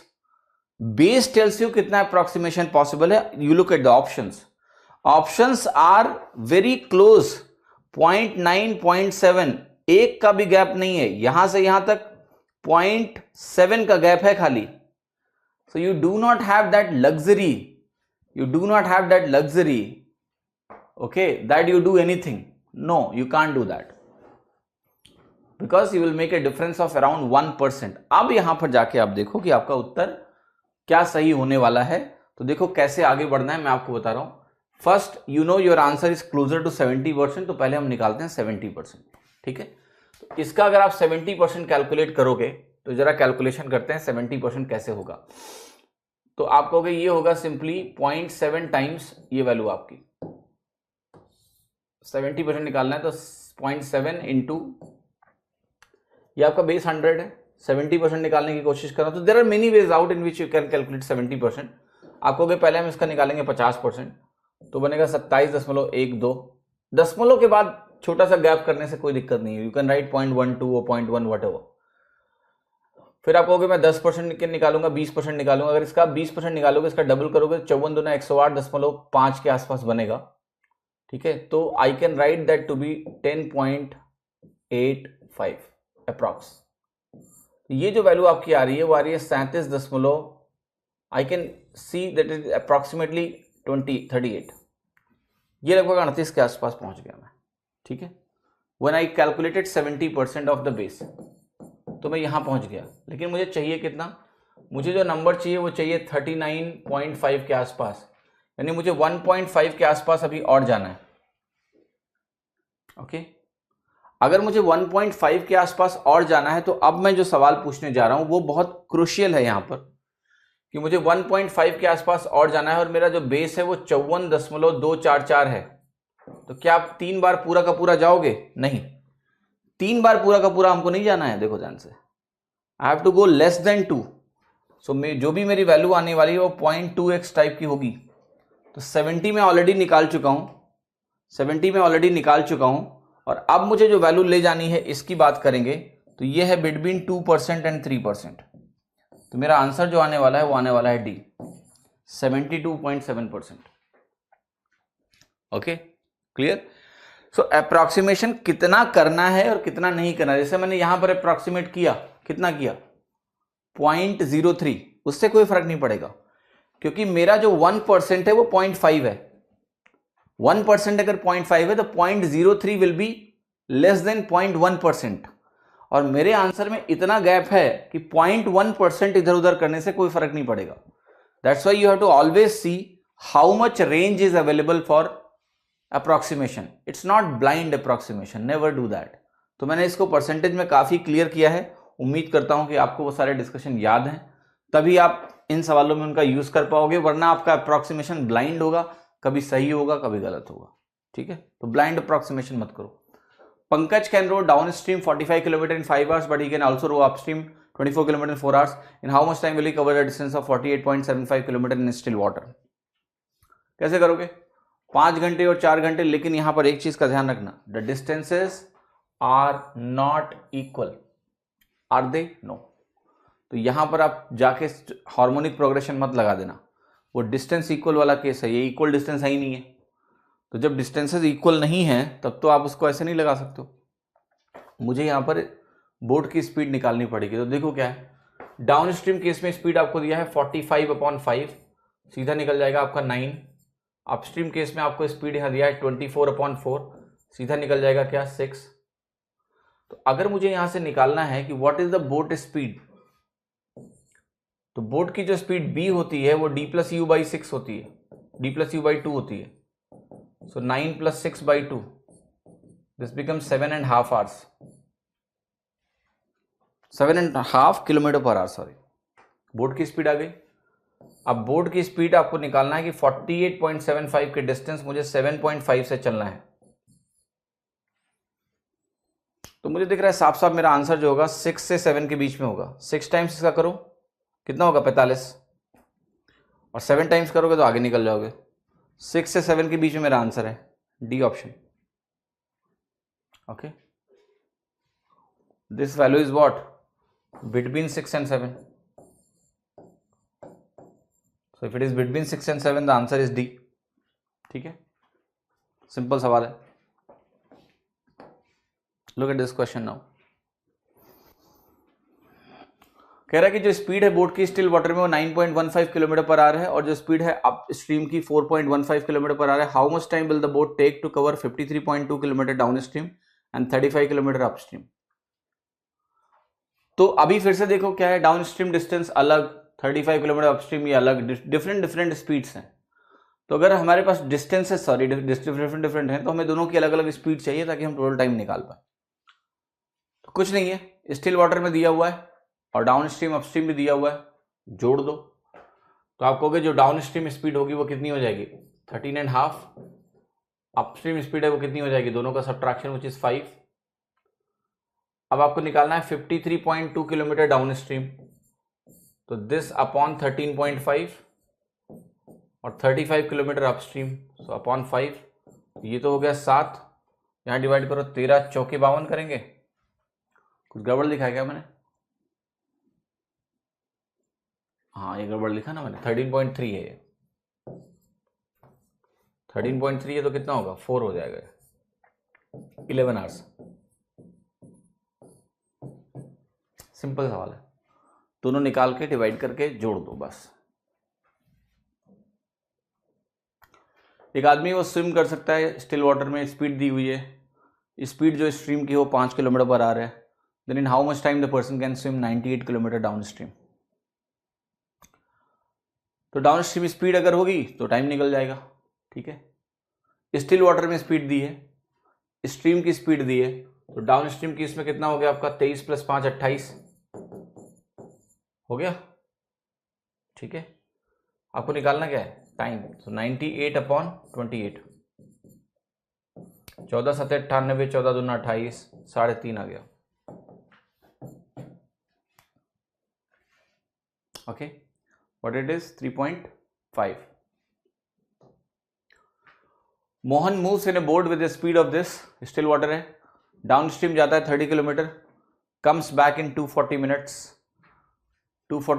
1800 seconds. अच्छा, alright. What is the speed of the stream? Stream की स्पीड आपको निकालनी है. तो देखो 15 किलोमीटर प्रति घंटे की जो रफ्तार है वो बोट की स्पीड आपको दी हुई है. That is given as the speed of boat. अब वो 30 किलोमीटर जाता है और 30 किलोमीटर वापस आ जाता है. ठीक है, टोटल टाइम आपको दिया हुआ है विच इज 240 मिनट्स और 1800 सेकेंड्स. 1800 सेकेंड को भी आप मिनट में कन्वर्ट कर सकते हो. ओके, तो देखो ध्यान से, 240 मिनट्स का मतलब क्या हो गया? 4 आवर्स. और जो 1800 सेकेंड्स हैं इसको अगर आप 36 से डिवाइड कर दो आर में कन्वर्ट करने के लिए, तो ये मिल जाएगा हाफ आवर्स. तो टोटल जो आपको दिया हुआ है ना, 4.5 आवर्स का टाइम लग रहा है 30 किलोमीटर जाने में और 30 किलोमीटर आने में. लेकिन हमें निकालना है स्ट्रीम का स्पीड. समझे? समझते हैं. अब आपको देखिए एक चीज तो मालूम चल गया कि 60 किलोमीटर की दूरी 4.5 आवर में अगर कवर हो रही है तो यहां से आपको मिल जाएगी एवरेज स्पीड. क्या मिल जाएगा? आपको मिल जाएगा एवरेज स्पीड. 4.5 आवर्स में this is average speed. If you want you can just divide and see कितना आ रहा है ये. तो ये आपका 60 हो गया. अगर आप 15 से डिवाइड करो,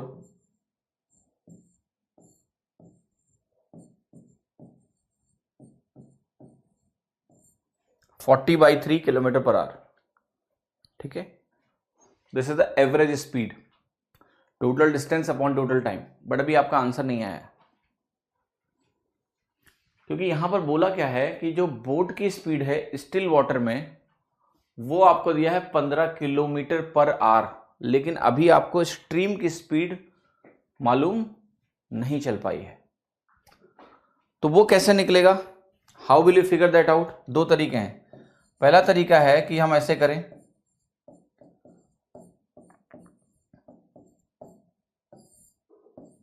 ये कितने लोगों को समझ में आ रहा है? 2s1s2 upon s1 plus s2, ये वैल्यू है 40/3 के बराबर। जहां पर तुम्हें b पता है, you know b here, and what is b? b की वैल्यू आपको दी है 15, तो आपने कहा ये 15 है, तो यहां से आपको मिलेगा b square minus S square बराबर 15 इंटू 40/3, और ये b स्क्वायर कितना हो जाएगा? 225। एस स्क्वायर की वैल्यू कितनी हो गई? 225 माइनस 200, एस की वैल्यू कितनी आ गई आपकी? 5 के बराबर आ गई।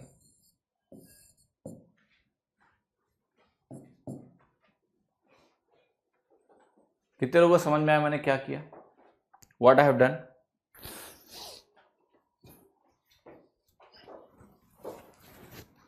Try to understand what I have done.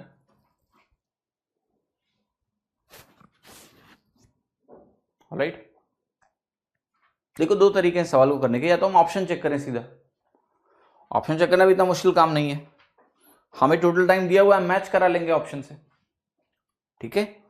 We can match it and see, और we can go through this route. तो मैंने क्या बोला? मैंने कहा देखो एवरेज स्पीड निकाली मैंने, 40/3 आया, और मुझे पता है कि जो एवरेज स्पीड होती है वो होती है 2s1s2 upon s1 plus s2। तो मैंने इसको लगा दिया 2 इंटू, एक तरफ ये है आपका डाउनस्ट्रीम स्पीड, अपस्ट्रीम स्पीड, और डिवाइडेड बाई ये 2b बना, तो ये वैल्यू आपकी कितनी हो गई? 40/3 हो गई, और यहां से आपका इक्वेशन बन गया, ठीक है? b square minus S square is equal to. तो अब मैं जो आपको समझाने जा रहा हूं वो ध्यान रखना, कई बार कैलकुलेशन के लिए काफी अच्छा हो जाता है। ये जो एक्सप्रेशन है, बोट की स्पीड का स्क्वायर माइनस स्ट्रीम की स्पीड का स्क्वायर बराबर बोट की स्पीड इनटू एवरेज स्पीड।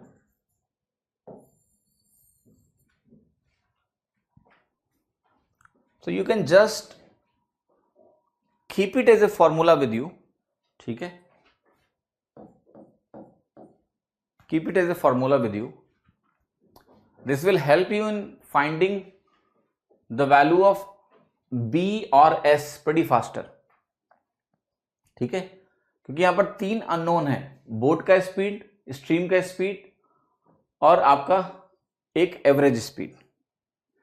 इनमें से कोई भी 2 दिया है तो तीसरा निकल जाएगा इस फॉर्मूले से। तो ये जनरलाइज एक्सप्रेशन है, आप इसको ध्यान रख सकते हो। कभी भी ये सवाल आया, एवरेज स्पीड दिया हुआ है मान लिया, और एक बोट या किसी की स्पीड दिया है, तो हम रख के निकाल देंगे आंसर सीधा यहीं से। अब अगर आप फॉर्मूले से करोगे तो आपको भैया देखो फॉर्मूले में दिक्कत क्या है कि फॉर्मूला चेक करने के लिए समय लगेगा थोड़ा, मतलब वैल्यू अगर आप चेक करोगे तो पहला तो होता है कि पहला ऑप्शन में कौन सा उठाऊं। इस क्वेश्चन में अगर पहला कोई ऑप्शन उठाना है तो 5 ही उठाना है। इसका रीजन है, देखो 15 प्लस कुछ करना है और 15 माइनस कुछ करना है। अगर 5 उठाते हो तो अच्छी बात क्या है कि अंत में 0 आएगा, यहां भी 0 आएगा। कोई और ऑप्शन ऐसा नहीं कर रहा है। अगर आपने 10 उठाया तो 15 10 25, 15 माइनस 10 5। जिन भी ऑप्शन के अंत में 0 में एंड होता है वो कैलकुलेट करना टाइम आसान होता है। तो मैंने कहा इसलिए 5 उठा लो पहले। There is no other logic.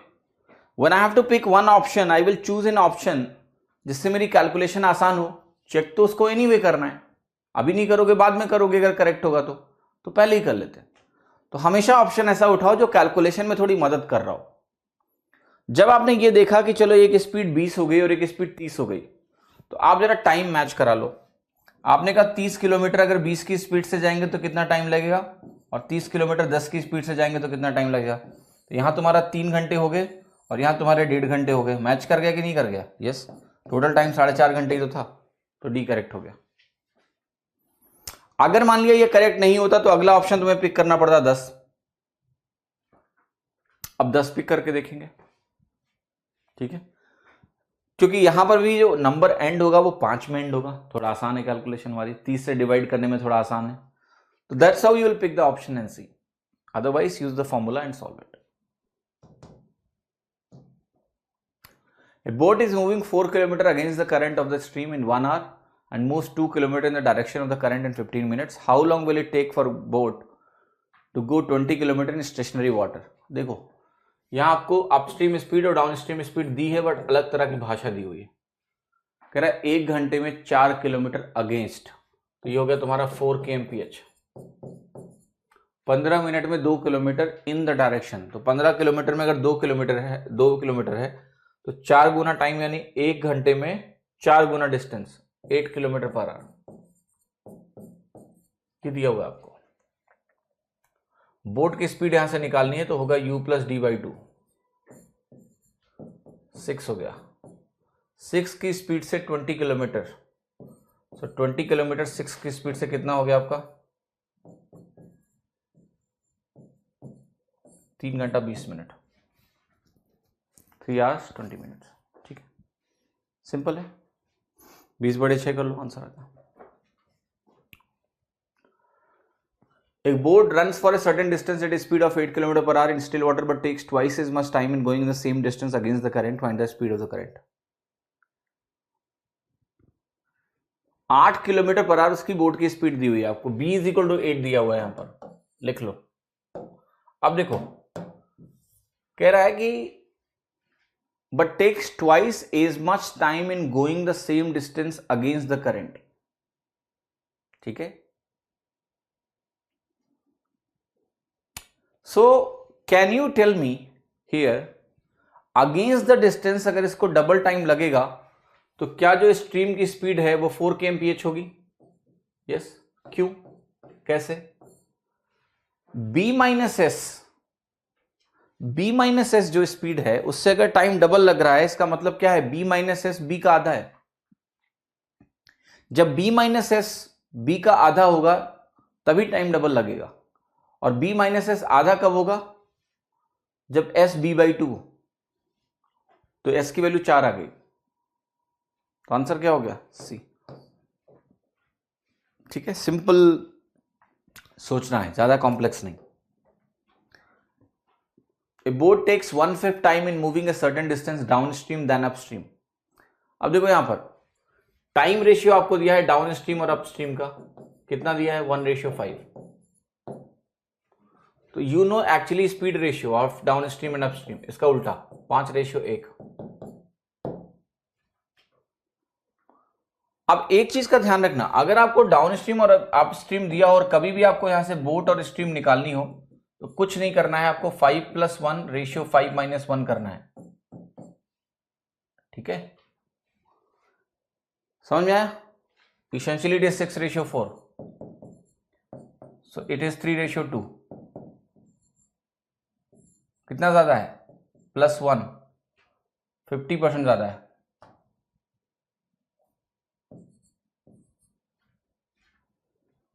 कैसे? देखो SD तुम्हारा क्या होता है? b + s upon b - s। ये वैल्यू अगर तुम्हें 5/1 दी है तो अगर आप इस पे कंपोनेंडो एंड डिविडेंडो लगाते हो तो आपको मिलता है 2b/2s। तो ये वैल्यू आपकी कितनी होती है? 5+1 अपॉन 5-1। इसलिए मैंने यहां डायरेक्ट लिखा कि ये अगर दोनों का रेशियो मुझे दिया हुआ है और मुझे ये निकालना है रेशियो, तो कुछ नहीं करना है, b/s होगा 5+1 अपॉन 5-1। और देखो अगर आपको कभी ये b और s दिया हो और यहां से तुम्हें sd और su लिखना है, तो देखो तुमने क्या किया है, ये दिया है और ये लिखना है, तो ये क्या है आपका? 3+2 रेशियो 3-2। क्यों? क्योंकि यहां पर अगर आप कंपोनेंडो डिविडेंडो लगाओगे फिर से, तो आपको क्या मिलेगा? डाउन स्ट्रीम स्पीड और अपस्ट्रीम स्पीड। तो ये ध्यान रखिएगा। हो गया?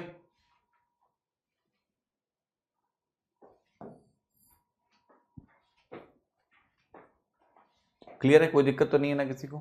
Nobody should have any kind of problem. Okay, fine. Clear या नहीं बोलो भैया, समझ में आती कि नहीं आती?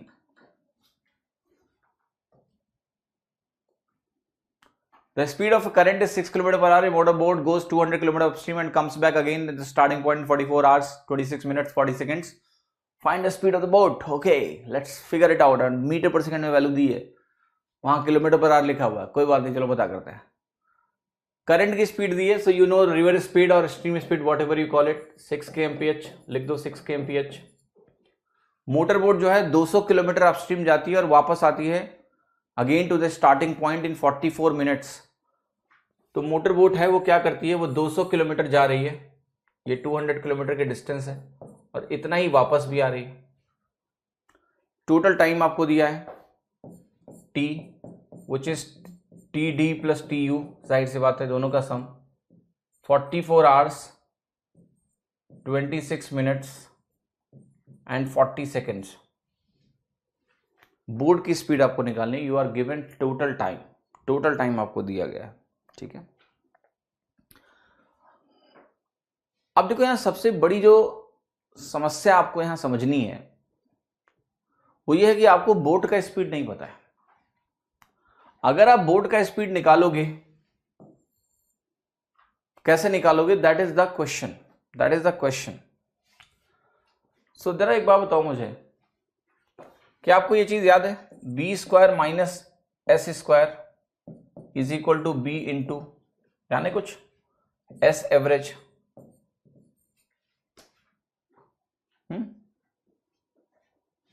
आपको गेस तो ध्यान है, करो यूज और निकालो वैल्यू। सो आपने कहा बी स्क्वायर ही तो नहीं पता, यही तो निकालना है, तो हमने कहा निकालो। एस स्क्वायर पता है क्या, s is equal to r, तो 36 हो गया, बराबर क्या हो गया b into what is s average.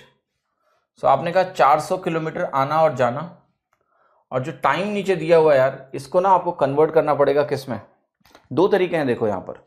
आपको ये मीटर पर सेकंड में निकालना है कि नहीं निकालना है, यस। तो ये जो 6 किलोमीटर पर आवर है इसको मीटर पर सेकंड में कन्वर्ट कर लो यहीं से, तो ये बनेगा 6 इंटू 5/18, तो ये कितना हो गया 5/3 मीटर पर सेकंड। आप ऐसे भी सोच सकते हैं ना कि 18 kilometre per our 5 metre per second होता है, इसका 1/3 तो 5/3 बन गया।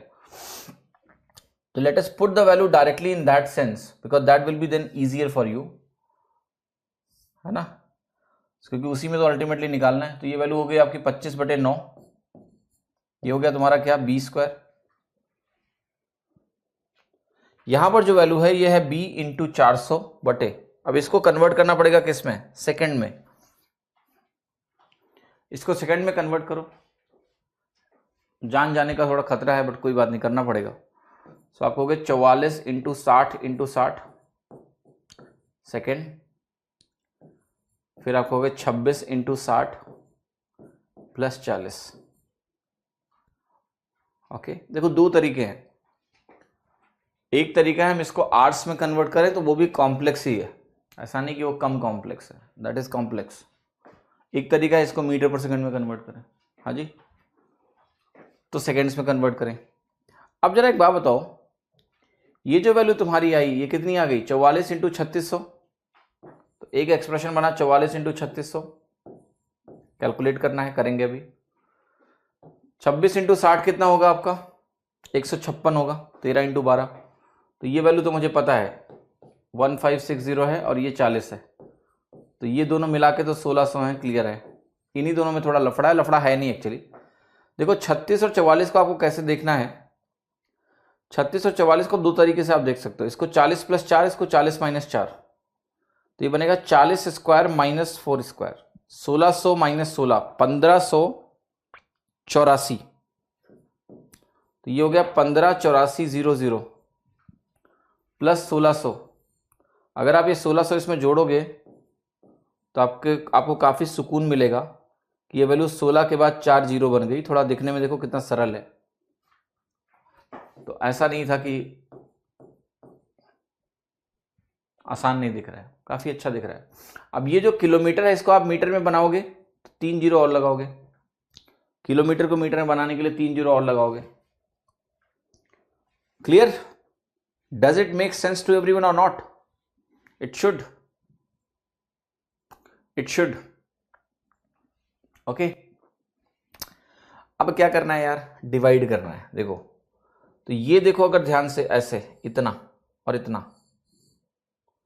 क्या जब तुम इसको ऐसे डिवाइड करोगे, ऐसे इसको डिवाइड करोगे तो ये वैल्यू कितनी हो जाएगी आपकी, 40,000 इंटू 4 है, तो ये वैल्यू बेसिकली होगी 10/4। 10/4 आपका क्या होता है? 5/2। 80 से डिवाइड कर लो, 5/2 आ गया।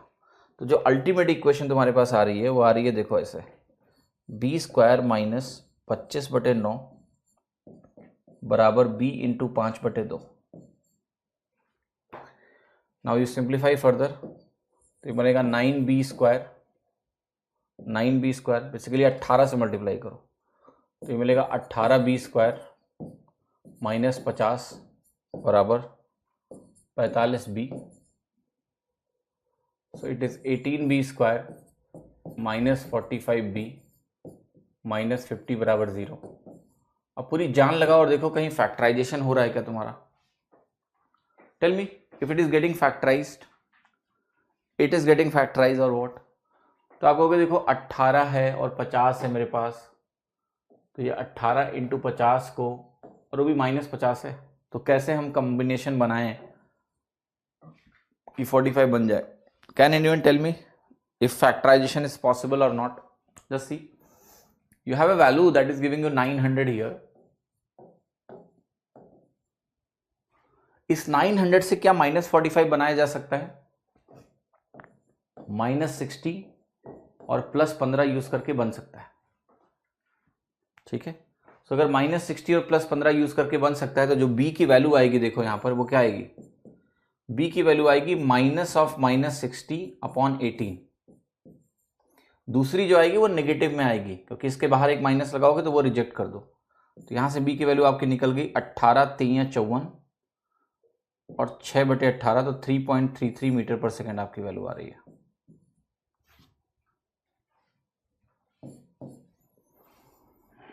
क्या ये सवाल लंबा है?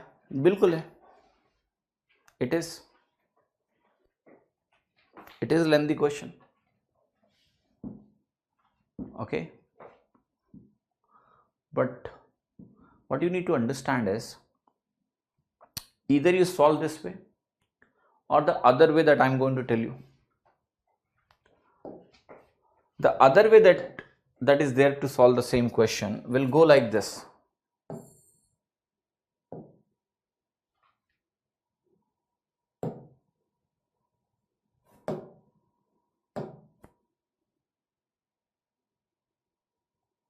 कहाँ गया सवाल? इतना,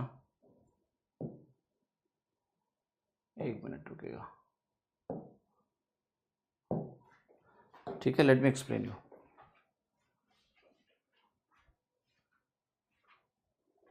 मुझे लग रहा है कि मैंने कोई सवाल ही, 17 है ना? हाँ ठीक है, 16, ठीक है, fine.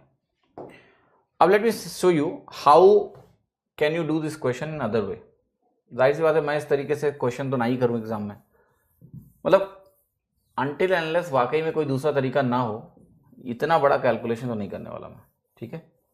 I always think alternatively in exams, how to get the answer is the thing I need to know. और मुझे कुछ नहीं चाहिए, मुझे आंसर निकालना है ना बस। देखो, so there is little time you need to invest.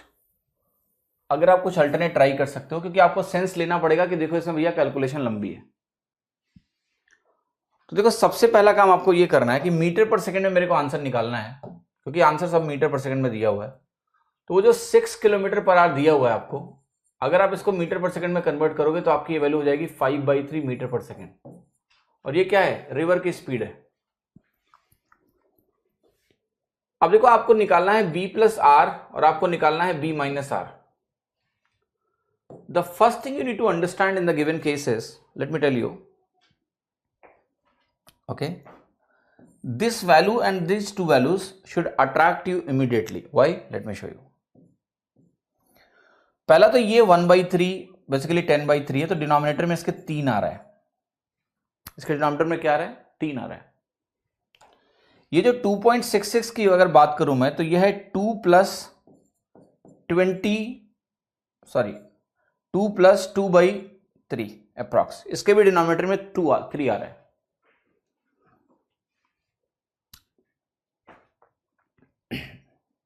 So these are the two options which should actually attract you. They should attract you. Are you getting my point or not? Yes. From there you can start. Alright, so अब मैं आपसे ये पूछूंगा, तो ये basically आपका बनेगा 8/3। इन दोनों में से कौन सी वैल्यू तुम पहले चेक करना चाहोगे? ऑब्वियसली ये, क्यों? क्योंकि इसमें न्यूमरेटर में एक तो 10 दिख रहा है, यहां ऑलरेडी 5 है मेरे पास, सो 10 5 15 आसान है ना, 10 - 5 आसान है। तो you can quickly go and just calculate like this, 10 5 15/3, ये हो गया तुम्हारा 5, और 10 - 5 तो आपका 5/3 ही हो गया। आगे कि नहीं आगे? अब देखो क्या करना है तुमको अब टाइम मैच करना है कि मैच हो रहा है कि नहीं। सो आपने कहा 200 किलोमीटर इज इक्विवेलेंट टू इतना मीटर, ठीक है? या इसको आप ऐसे ही लिखो, if I right 200 kilometre, just see 200 kilometre, और मैंने कहा मेरे पास ये अगर 5 मीटर पर सेकंड आया है तो 5 metre per second is equal to 18 kmph। दोनों तरीका मैं यूज कर सकता हूं, मैं इसको कन्वर्ट कर सकता हूं ऐसे /5, कोई दिक्कत नहीं है, या मैं इसको आवर्स में भी निकाल सकता हूं। तो मैंने कहा कि आप इसको घंटे में भी निकाल सकते हो, आप इसको 18 यूज कर लो। तो आप कहोगे यहां पर देखो कितना टाइम आ रहा है, that is very important to note. So आपने कहा मुझे क्लियरली यहां पर दिख रहा है 11 घंटे, 11 2/18 आवर्स, पहली बात। अब यहां पर देखना ध्यान से कि स्पीड अगर 1/3 है तो टाइम टेकन क्या होगा? 3 गुना होगा। तो जो टोटल टाइम आएगा बेसिकली वो आएगा 4 इंटू ये वाला टाइम, 11 2/18। सो 44 तो मुझे साफ साफ दिख रहा है, प्लस 8/18 घंटे मुझे और दिख रहा है। अब मुझे कुछ नहीं करना है, मुझे 8/18 घंटे का इक्विवेलेंट देखना है कि क्या ये है। 44 तो मैच कर चुका है, that is what I need to see. तो ये हो गया 8/18 is nothing but 4/9 into 60, 240/9। Just see very clearly. So 9 दूनी 18 आपका जाएगा, 180 हो गया, 60 बचे, 9 छक्का 54 जाएगा, 26 मिनट हो गया, 26 मिनट हो गया। देखो 26 इंटू 9 कितना होता है तुम्हारा, वही मैं कैलकुलेट करने की कोशिश कर रहा हूं। सो मैंने कहा 9 2 18 गया, 6 बचा, 6 टाइम्स गया, फिर 6 मिनट्स बचा। अब 6 मिनट्स जो आपका होता है, 6 मिनट्स जो आपका बाकी बचा है, और नीचे आपको उसको 9 से डिवाइड करना है, ऑलराइट, और मैच करना है कि क्या ये मैच कर रहा है। एक बार फिर से चेक कर लेना मैंने कोई गलती ना करी हो। ये वैल्यू आपकी ठीक है ना, 4 से मल्टीप्लाई किया, सारा कुछ सही है। 8/18 आ रहा है। अब 8/18 को मुझे देखना है कि 26 मिनट 40 सेकंड के बराबर होना चाहिए। 26 मिनट आ गया, 60 से मल्टीप्लाई करके 4/9, and this value coming out to be 9 2 18 60 6 minute है ना। तो ये आपका है 6 मिनट्स अपॉन 9, ठीक है। तो ये है 360/9 which is 40 seconds. Exactly match कर रहा है टाइम। तो अगर मैच कर रहा है तो आपका डी ऑप्शन सही है, करेक्ट है। सो मैं आपको ये समझाने की कोशिश कर रहा हूं कि if you do not want to solve the question in the previous way, then you have to be intelligent in picking the options. और ऑप्शन कैसे पिक करना है ये मैं आपको सिखा रहा हूं। देयर इज नो, अब आप कहोगे ये कौन सा लॉजिक है सर कि यहां बाई 3 होना चाहिए। ये लॉजिक सिर्फ उन्हीं के लिए है जो थोड़ा सेंसिबल है। हम एक रिवर्स इंजीनियरिंग कर रहे हैं कि ये सवाल कैसे बनाया गया होगा। अगर ये सवाल जैसे बनाया गया होगा उस चीज को हम रिवर्स वे में यूज करने की कोशिश कर रहे हैं कि मोस्ट लाइकली कि जब सवाल बना होगा तो जो डेटा है, लेट्स से एक डेटा 5/3 आ गया, ठीक है। सो मोर लाइकली है कि जब डेटा कोई बनाना शुरू करता है ना, तो वो डेटा इस तरीके का सिंपलर डेटा से शुरू करता है, वो उस डेटा को कॉम्प्लेक्स तरीके से दिखाता है बस, राइट। तो we are using this logic. अब कोई पूछे कि क्या ये 100% फुल प्रूफ तरीका है, नहीं। 100% नहीं है. This is the way to move forward with a hint. So if you want to save your time from the equation, then you have to try it alternatively कि let's check these two options. Practice करोगे तो अपने आप समझ में आएगा सब चीजें, है ना, कि हमने यहां पर क्या किया है. But again the question is why I am picking this question. मैंने आपको ये नहीं बोला कि आप सीधा ये ऑप्शन उठा के चेक कर लो. The question is why. कैसे मैं जजमेंट लूं कि मैं डी को पिक करूंगा? तो वो जजमेंट मेरा ये है कि मुझे 1/3 दिख रहा है. ठीक है, बस. अब ये गलत होता तो फिर ये चेक करते. अब आप कहोगे ये भी गलत होता तो, then there is no end to it, because this is not a full proof process. This is a reverse engineering we are trying to do. वरना फिर पिछला वाला इक्वेशन यूज करो. 100/3 33.3 होता है. इसका क्या मतलब हुआ? What is the meaning of this? 100/3 इतना होता है.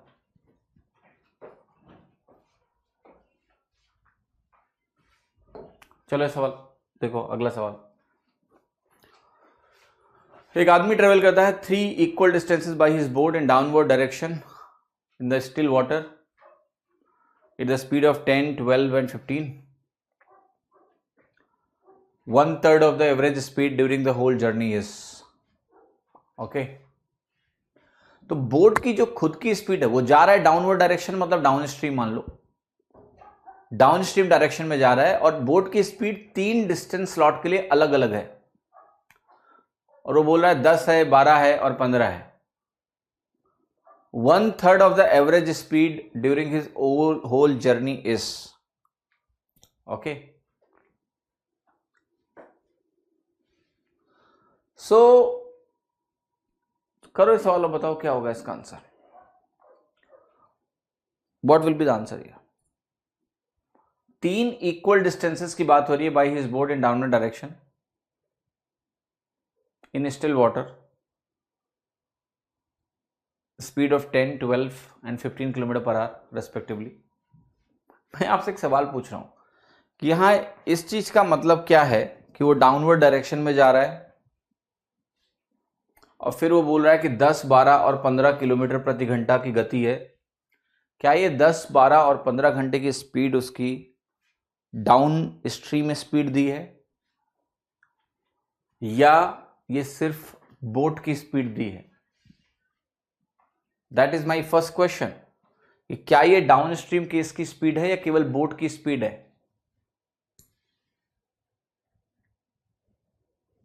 Quick please.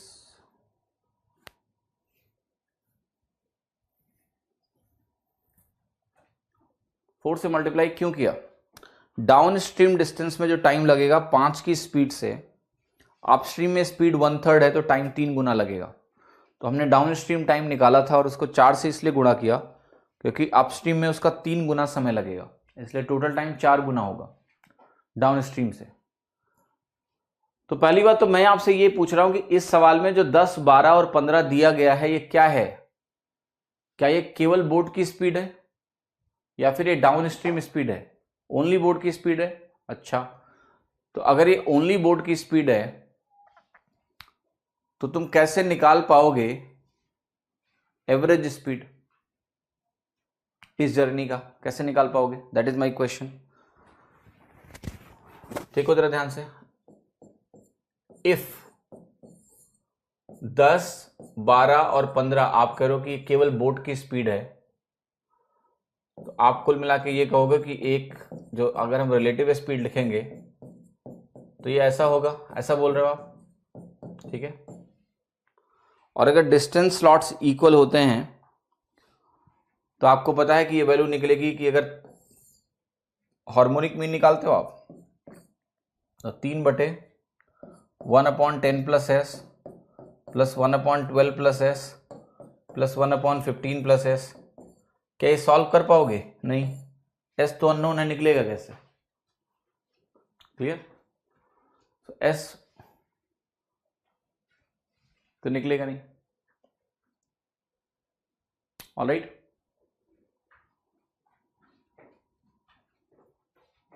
दूसरा चीज ये कहना कि स्ट्रीम जो है वो स्थिर है. ओके.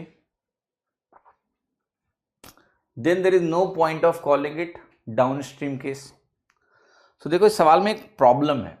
इस सवाल में प्रॉब्लम ये है, the term written still water is wrong. This doesn't make sense in the question. Can you tell me, if your water is still, okay, if your water is still, is there any point to call it downstream or downward direction? If we visualize downward direction like this, let's say कि ऐसा कोई slope है river का, तो क्या वहां पर पानी स्थिर हो सकता है? Doesn't make sense. So question is not well framed. Answer तो निकाल लोगे आप, but it's not well framed. They should write in the downward direction in this speed, which is now downstream speed itself. Still water शब्द हटा दो वहां से, because इससे क्वेश्चन सेंसलेस हो जाएगा.